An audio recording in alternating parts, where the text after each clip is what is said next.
chapter 16, our goals, rights and duties. Our constitution, principle of constitution, fundamental rights, fundamental duties, some guideline for the government. What are our duties in our home? घर में हमारी क्या duties हैं? कुछ हैं तो वो लिखिए यहाँ पर. पढ़ते हैं कॉन्स्टिट्यूशन के बारे में. हमारा संविधान. Our every country has is a constitution. It is a set of rules according to which the government governs a country.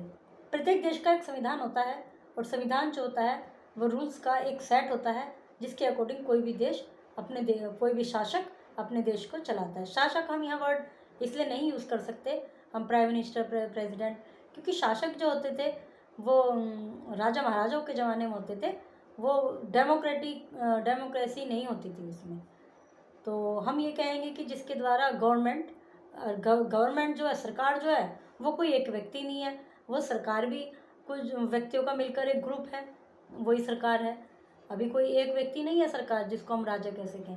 सभी मिलजुल कर शासक हैं, सभी मिलजुल कर सरकार है, सभी मिलजुल कर राजा हैं देश के, पर सभी मिलजुल कर हैं, कोई एक व्यक्ति नहीं है. तो जो देश के गवर्नमेंट है, जो देश की सरकार है, वो उस जो रूल्स रेगुलेशन हमारे संविधान में लिखे हैं उसके अकॉर्डिंग देश को चलाते हैं. किसी भी संस्था को चलाने के लिए, किसी भी इवन घर में भी यदि हमें कुछ कई मेंबर हैं, कई बहुत सारे लोग हैं, अब सिंगल फैमिली है 2-4 लोगों की तो इतना मैटर नहीं करता, लेकिन बहुत सारे लोग होते हैं, जॉइंट फैमिली होती है, तो उसमें भी कुछ रूल्स बनाने पड़ते हैं कि भाई इस मामले में तो हम ऐसे क्या करेंगे. 1-2 बार यदि कोई मैटर हो जाता है तो फिर आगे से उसके लिए नियम बन जाता है. तो देश के लिए तो ज़रूरी बनाना होता है. तो ये जो संविधान होता है ये रूल्स और रेगुलेशन का सेट होता है. The constitution of India is the longest written constitution in the world. भारत का जो संविधान है वो सबसे लंबा लिखित संविधान है. It is the supreme law of land. ये हमारी भूमि का, हमारी देश का सुप्रीम लॉ है. इसके अगेंस्ट कोई नहीं जा सकता. Every law made by the government have been made according to the principle laid down in the constitution. सरकार के द्वारा जो भी नियम बनाए जाते हैं वो उसको ध्यान में रखते हुए बनाए जाते हैं, जो प्रिंसिपल, जो सिद्धांत हमारे कॉन्स्टिट्यूशन में लिखे हैं. Our constitution came into effect on January 26, 1950 under the chairmanship of Dr. Rajendra Prasad. हमारा कॉन्स्टिट्यूशन इफेक्ट में आया 26 जनवरी 1950 को. उस समय चेयरमैन थे डॉक्टर राजेंद्र प्रसाद और हम उस दिन को रिपब्लिक डे के रूप में मनाते हैं. एक country that is govern by A president and representative elected by the people is called a Republic. एक देश जो कि प्रेसिडेंट के द्वारा गवर्न किया जा रहा है और उनके रिप्रेजेंटेटिव के द्वारा, और उन रिप्रेजेंटेटिव के द्वारा जो कि जनता ने ही चुने हैं, तो ऐसे देश को रिपब्लिक कहा जाता है. मतलब देश को चलाने के लिए केवल एक प्रेसिडेंट नहीं, एंड रिप्रेजेंटेटिव, उनके रिप्रेजेंटेटिव होते हैं, कुछ लोग होते हैं और वो लोग जो कि जनता ने ही चुने हैं, तो ऐसे देश को रिपब्लिक कंट्री कहा जाता है. देयर इज़ नो किंग और नो क्वीन इन रिपब्लिक. ना इसमें कोई राजा होता है ना कोई रानी होती है. एक country which is ruled by a king is called a monarchy. वो कंट्री जिसमें राजा शासक करता है, जैसे कि मैंने शासक बोला था, तो राजा शासन करता है, शासक शासन करता है, उसको मोनार्की कहते हैं. Principle of constitution. कॉन्स्टिट्यूशन के प्रिंसिपल्स क्या क्या हैं?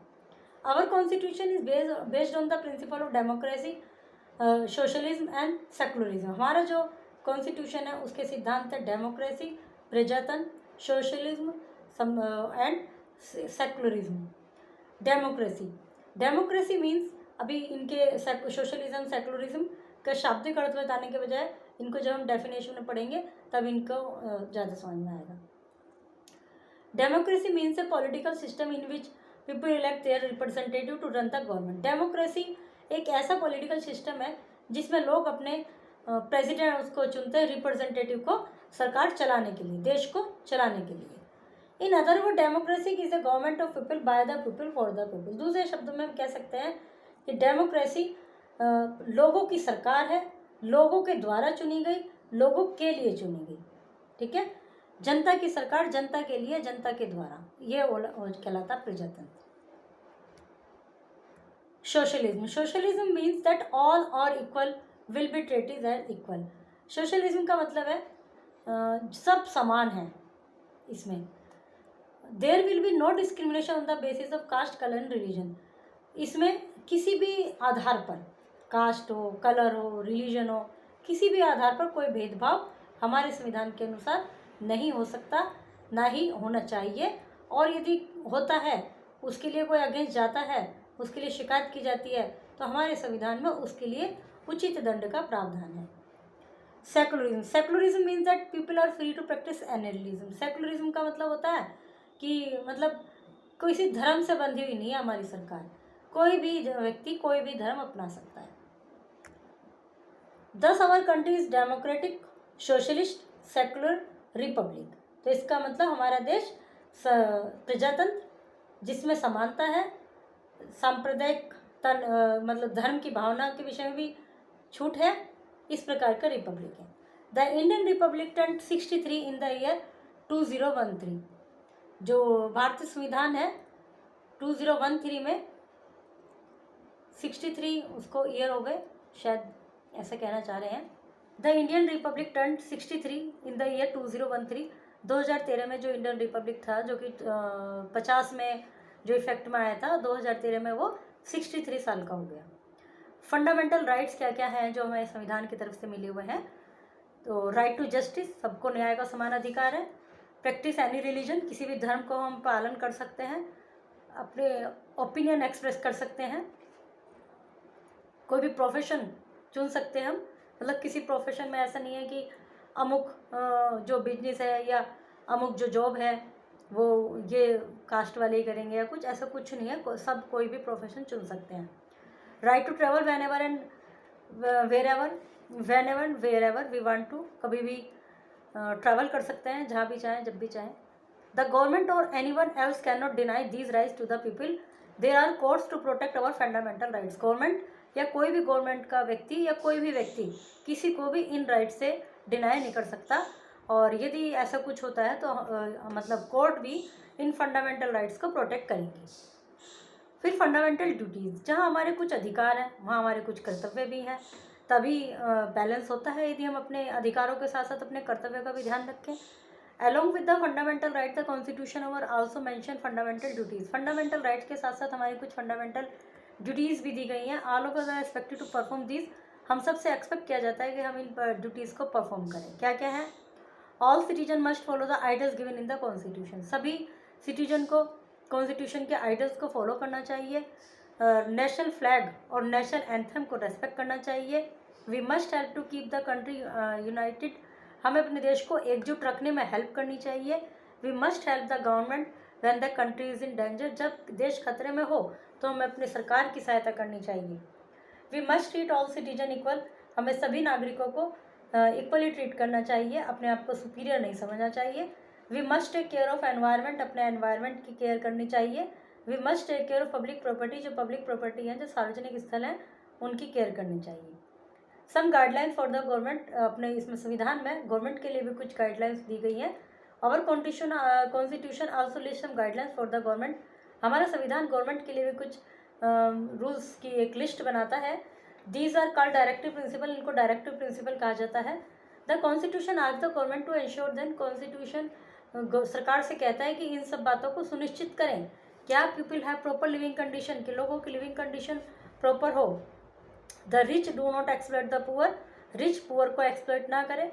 Every child must go to school, प्रत्येक बच्चा स्कूल जाए। Constitution advocate free and compulsory education for children up to 14 years of as.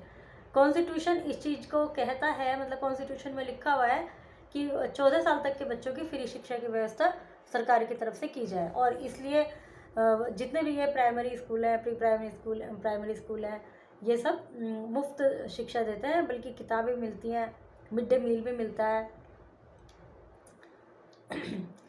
The interest to the people belong to the scheduled caste, scheduled tribes and other backward caste should be protected.